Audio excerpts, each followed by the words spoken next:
تیسری دعا رسول اللہ صلی اللہ علیہ وسلم یہ دعا کیا کرتے تھے، اللہم لک الحمد کلہ، مولا کریم ساری کی ساری تعریفیں تیرے لائق ہیں، لا باسط لما قبض ولا قابض لما بسط ولا هادي لمن اضللت ولا مضل لمن هديت۔ اللہ جس کو تو فراوانی کر دے اس پہ کوئی تنگی نہیں کر سکتا، جس پہ تو تنگی کر دے کوئی فراوانی نہیں کر سکتا، جس کو تو ہدایت دے دے اس کو تو گمراہ، اس کو دنیا کی کوئی طاقت گمراہ نہیں کر سکتی، اور جس کو تو نے گمراہ کر دیا کوئی ہدایت نہیں دے سکتا۔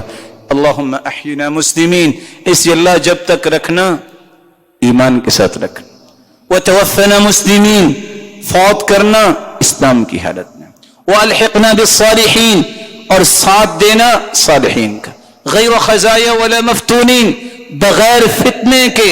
بغیر ذلت و رسوائی کے اپنے پاس بلا لینا۔ اللہ ذو الجلال ان دعاؤں کو یاد کرنے کی توفیق عطا فرمائے اور ہر قسم کی گمراہی سے بھی ہمیں بچائے۔